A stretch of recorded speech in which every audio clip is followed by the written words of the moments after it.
सोच के भइदिन्छ के सोच के भइदिन्छ के सोच के भइदिन्छ के सोच के भइदिन्छ देशमा बस्ने परिवारलाई पाल्न गाह्रो भइदिन्छ भइदिन्छ सोच सिधा जनता पनि झोले भइदिन्छ विदेश गए राम्रै हुन्छ सबै कुरा फोनमै भइदिन्छ फर्किआए जिरो ब्यालेन्स स्वास्नी पहिल्यै गइदिन्छ स्वास्नी पहिल्यै गइदिन्छ राम्रो काम गर्ने मान्छे सधैँ जालमा पर्दिन्छ गलत काम गर्नेहरू नेताको शरण पर्दिन्छ के सोच के भइदिन्छ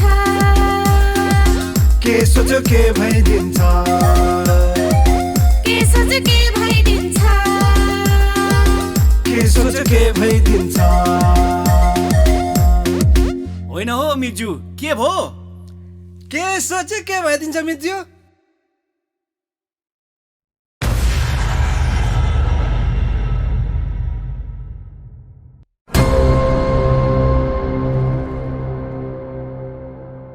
अर्काको छोरीलाई ल्याइहाल्यो के हात हाल्नु भनेर मात्रै हो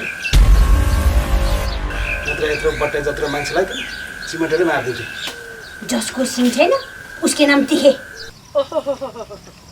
म सर्वस्व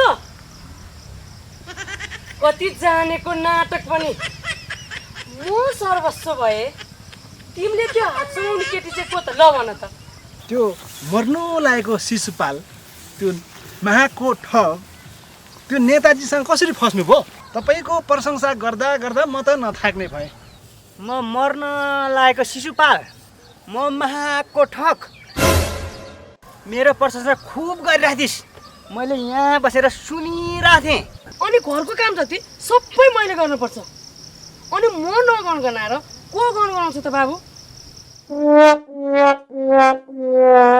बिचारी मेरो काकी साह्रै दुःख छ अब बेलैमा छोरी दिएर मलाई ज्वाइँ बनाएको भए अलिअलि काम त मैले सघाइदिइहाल्थेँ तपाईँ त परेड खेल्ने मान्छे कमजोर छैन भन्नुहुन्थ्यो आज आफै जालमा पर्नु भएछ त पातलीजीलाई थाहा छँदै छ नि पासो थापेपछि बाघ त जालमा पर्छ म त के होला मान्छे होइन प्यारीको फोनै लाग्दैन त खै अर्को नम्बर छ नि दिनु त ए मेरो छोरी प्यारीको नम्बर चाहियो तँलाई लाउने यो लाउने पौडा क्या हो लाउने ए लाउने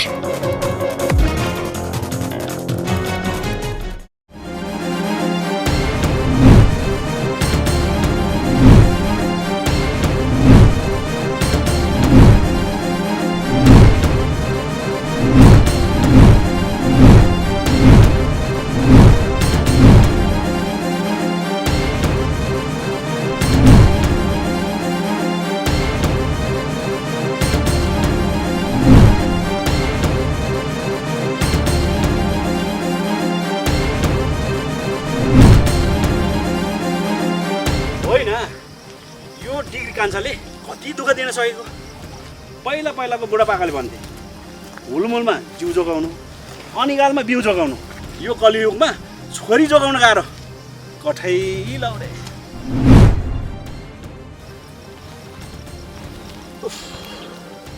नसकिँदो रहेछ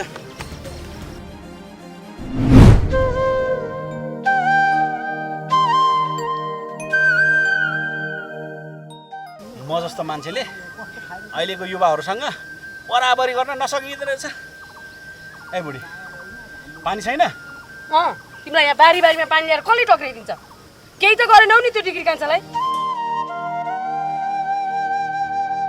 भेटे पो गर्नु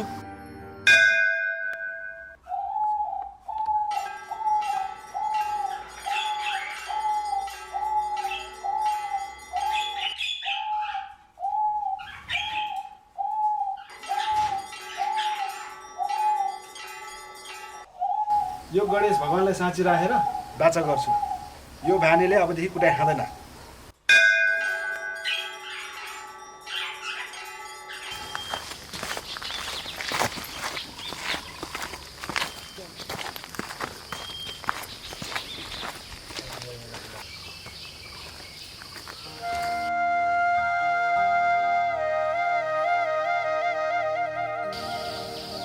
मेरो श्रीमान यो जिन्दगीमा यसरी सुध्रिनुहुन्छ भन्ने मैले सोचेकै थिएन।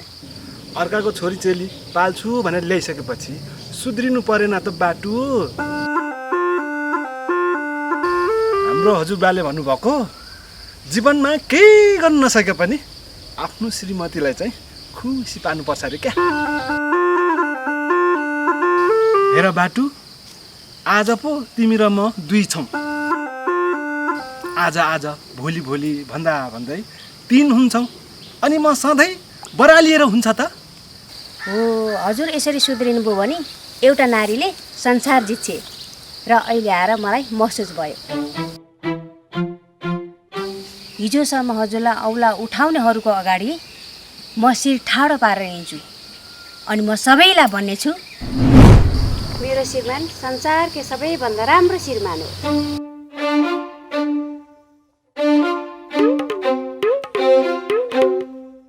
हजुर मलाई यसरी नै साथ दिइराख्नुहोस्, म हजुरलाई माया गरिराख्छु। अब नगरेर भो त पातलीजी, छिमेकीमा यति त हुनु परेको नि, भारी पो रहेछ।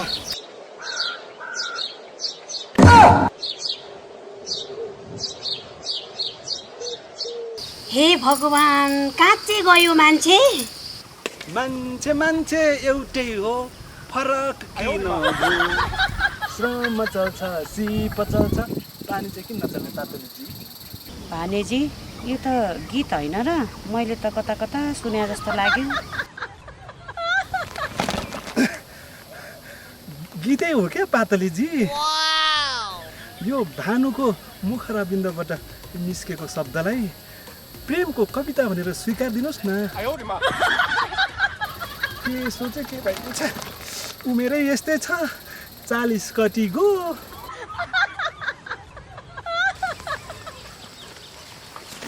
यस्तो त अब सानतिनो बोरा बोक्नलाई पनि के को टेन्सन हो पातलीजी? तपाईँले जतिखेर भन्नुहुन्छ त्यतिखेर टुप्लुक्क आइपुग्छु। उमेरमा त उडेको चरा समाउने मान्छे पो हो त। जाउँ जाउँ पातली जाउँ।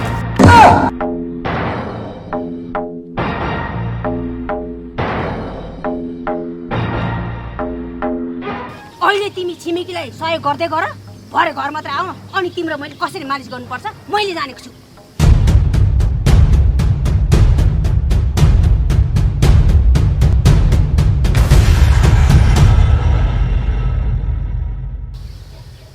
के गर्ने पातलीजी, आफ्नो त बेला बेलामा जिउ दुख्ने बानी छ।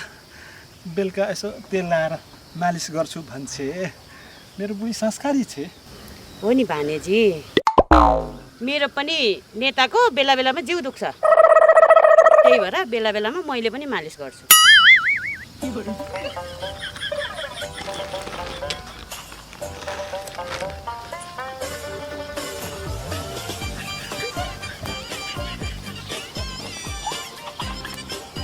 के सोच्यो के भइदिन्छ होइन? यो गाउँमा सबैजनाले किन मलाई मात्रै निशाना बनाउँछ? ए बुढा, बारीहरू सबै बाँझो छ, बाली लगाउने बेला भयो। गाउँमा युवाहरू कोही छैनन्, के गर्ने हो? आधुनिक जमाना छ, ट्र्याक्टर लगाउला नि। ओ लाउरे दाइ, तपाईँ योगाको बुद्धिजीवी मान्छे, त्यो त हो नेताज्यू। म केही सल्लाह गरौँ भनेर घरमा गएको थिएँ, तपाईँ चाहिँ पाखामा? एउटा भनाइ छ नि, झिँगाको सङ्गत गऱ्यो भने फोहोरमा पुग्छ, मौरीको सङ्गत गऱ्यो भने फुलमा पुग्छ। तपाईँसँग जरुरी सल्लाह गर्नु छ के? क्या नाम?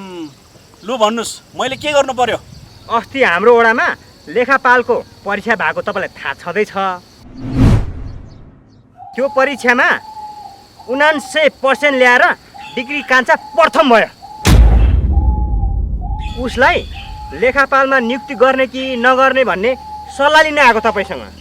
ए, त्यो डिग्री कान्छा प्रथम भयो? त्यसो हो भने त्यो डिग्री कान्छालाई नियुक्ति गर्नु हुँदैन, बरु रि-एक्जाम गरेर अरू कसैलाई प्रथम बनाउनुपर्छ। त्यसो गर्दा हामी सम्पूर्ण ओडावासीलाई राम्रो हुन्छ कि कसो नेताज्यू? के भन्नुभयो अरे? उहाँको कुरा सुन्नु हुँदैन है नेताज्यू। यदि डिग्री कान्छा प्रथम भएको हो भने उसैलाई नियुक्ति गराउनुपर्छ। हाम्रो समाजमा राम्रालाई भन्दा हाम्रालाई हात दिँदाखेरि भ्रष्टाचारी बढेको। नेताज्यू, तपाईँलाई पनि भ्रष्टाचारी नेता भनेर चिनिन मन छ? ए लाउरी चुप लाग चुप लाग। म किन चुप लाग्ने?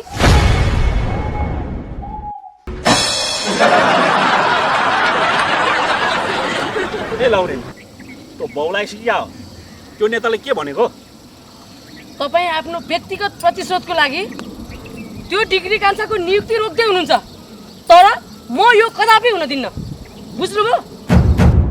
हजुर, एउटा कुरा याद राख्नुहोस्, तपाईँ आफ्नो व्यक्तिगत प्रतिशोधको लागि समाज बिगार्न पाउनुहुन्न। बुझ्नुभयो?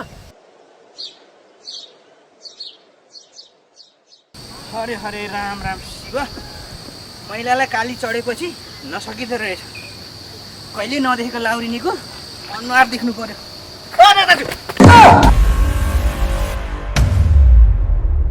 कति साह्रो कराएको डिग्री कान्छा, मान्छेको सातो झन्नै गयो। विचार गर्नुहोस् है नेताज्यू, सातो गयो भने फर्काउनु त गाह्रो हुन्छ नि। सातो फर्काउनलाई पनि खर्चै बढी। के खर्चको कुरा गर्छस्? सातो फर्काउनलाई त पहिला सातो जानु पर्यो नि। नरिसाउनु न नेताज्यू, मजा गरिदिएको, रिसाल्नुपर्छ त। नेताज्यू, अस्ति हामीले लेखापालको परीक्षा दिएको, नतिजा चाहिँ कहिले आउँछ? चाँडै आउँछ, तर त फेल हुन्छस्। सिस्टमले त्यही भन्छ। मेरो उहाँ सिग्नेचर गर्नु छ, म लागेँ।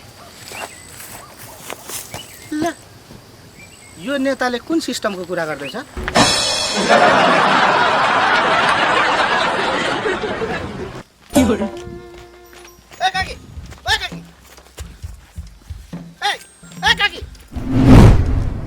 होइन, आज यो काकीलाई के भइरहेछ?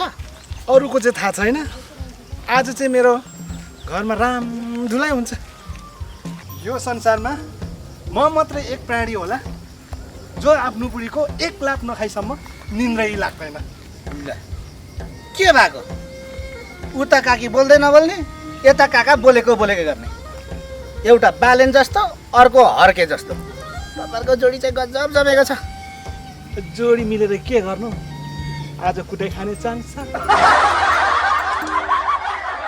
तपाईँ जस्तो मान्छे हाम्रो वडामा भयो भने हामी नेता जस्तो मान्छेलाई धेरै काम लाग्छ के।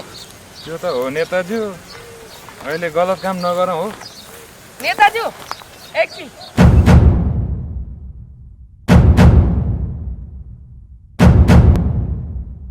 ए नेताज्यू, तपाईँलाई हामीले राम्रो मान्छे सोचेर सबै मिलेर भोट दिएर जितायौँ। तपाईँले जब एउटा लेखापालको जागिरमा पनि यस्तो घिनलाग्दो व्यापार गर्ने? ए नेताज्यू, मैले कुरा बुझेन नि, उहाँले कस्तो घिनलाग्दो खेल भन्नुभएको। यस्तो लफडामा चाहिँ नपरौँ हो। ए हजुर, गतिलो मान्छे होइन क्या, हामी चाहिँ लागिहालौँ।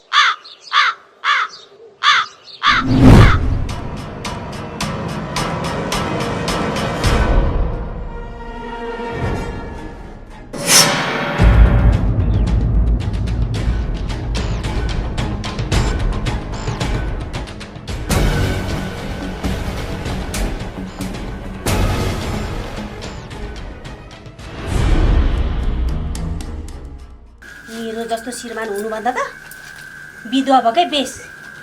कमसेकम आश भरोसा त हुँदैन।